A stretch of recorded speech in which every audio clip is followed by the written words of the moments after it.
Lauren the Storyteller.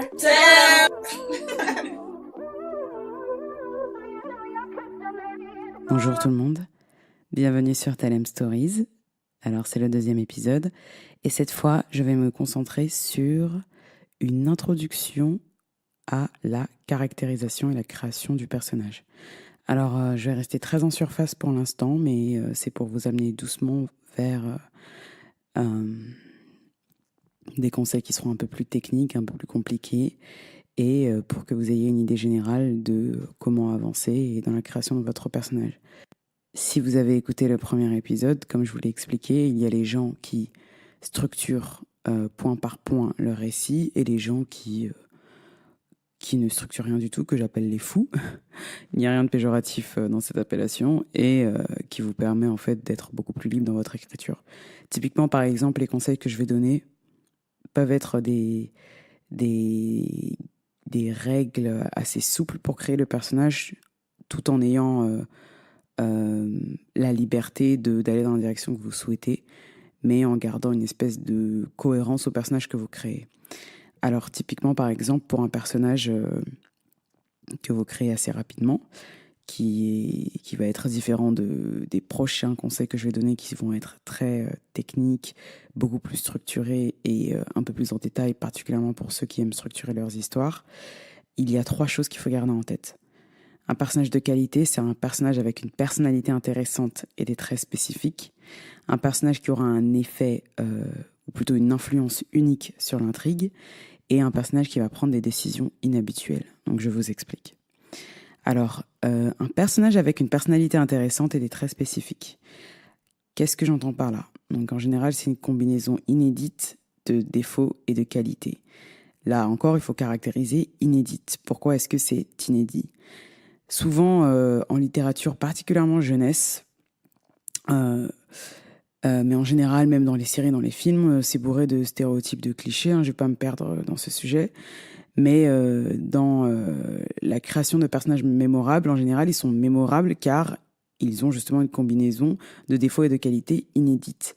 Typiquement, par exemple, il y a Tony Stark qui s'avère être un scientifique brillant. Il est hyper charismatique et son principal défaut, c'est que le mec a aucune limite en fait. Il s'arrête jamais. C'est en général très éloigné du cliché du rat de laboratoire, du geek timide avec des lunettes et ce genre de choses. On a aussi Peter Parker, du moins dans la version que j'ai vue de Spider-Man avec Tobey Maguire, où le mec c'est un super-héros, sauf que il apprend encore à gérer ses pouvoirs quand il essaye de lancer la toile d'araignée de son poignet et qu'il essaye 1000 fois. Il voit rien s'il a pas ses lunettes. Il a ce côté hyper timide. Voilà, on est loin de Captain America par exemple. C'est pas un héros dans l'âme. Et voilà, c'est ce qu'on entend par combinaison inédite de défauts et de qualités. C'est-à-dire que c'est pas quelque chose qu'on a déjà vu à la télé. Et en général, c'est pour ça que ça crée des héros mémorables. De la même manière que dans la vie, les gens sont attirés par les personnalités qui sont complètement magnétiques parce qu'elles ont des contradictions énormes, il faut qu'il y ait exactement la même chose avec vos personnages en fait. Voilà. Concernant le 2e critère, donc une influence unique sur l'intrigue, le personnage en général c'est celui qui porte l'intrigue. Alors si l'intrigue c'est la voiture, le personnage principal en est le moteur. Alors comment est-ce qu'il fait ça ? En poursuivant ses objectifs. Par exemple, le personnage principal prend des initiatives au lieu de réagir à ce que lui donnent les autres personnages. Alors un personnage qui est complètement passif, ça arrive, mais c'est assez pénible ou ennuyeux quand on lit ou quand on regarde une histoire. Après, ça dépend de l'intention de l'auteur et ça dépend du type d'histoire, mais en général, même dans la vie, quelqu'un qui est juste là et qui est plutôt passif, c'est pas très intéressant, même pour dans une recherche d'amitié par exemple, mais en littérature, c'est particulièrement gênant. Il nous faut un personnage qui prend des initiatives. Il faut qu'il ait aussi des compétences uniques. Donc par exemple, Harry, dans le tome 2, c'est le seul à parler fourche-langue, du moins c'est le seul à parler fourche-langue et qui veut arriver à bout de la série de massacres qui arrive dans le tome 2 pour pas spoiler les gens, parce que paraît-il qu'il y a des gens qui n'ont pas encore lu Harry Potter en 2019. J'ai appris ça dernièrement parce que j'ai fait un gros spoil en 3 minutes, même si j'avais précisé ce spoil dans mon autre podcast, The Why le Pourquoi. Donc, il y a un ennemi à la fin, et le seul à pouvoir vaincre l'ennemi, c'est Harry, car il parle fourche-langue. Voilà. Ou du moins, c'est le seul qui veut vaincre l'ennemi et qui parle cette langue. Donc, des compétences uniques.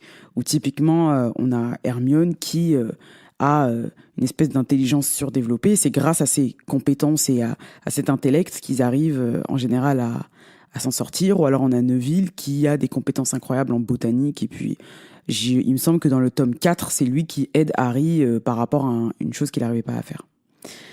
Enfin, il lui faut des motivations et des objectifs qui lui sont propres. Donc typiquement, si tous vos personnages veulent la même chose, l'histoire en devient pas moins intéressante, mais un peu plus compliquée à tenir. Surtout si l'objectif est générique, en fait. Le problème, c'est pas qu'ils veulent la même chose, mais que l'objectif soit générique. Donc, par exemple, dans Game of Thrones, ils veulent tous le trône. Ça, on est d'accord.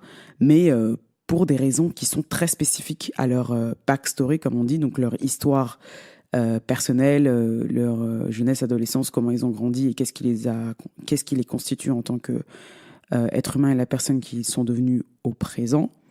Et du moins des objectifs que c'est pas n'importe qui essaie de les accomplir.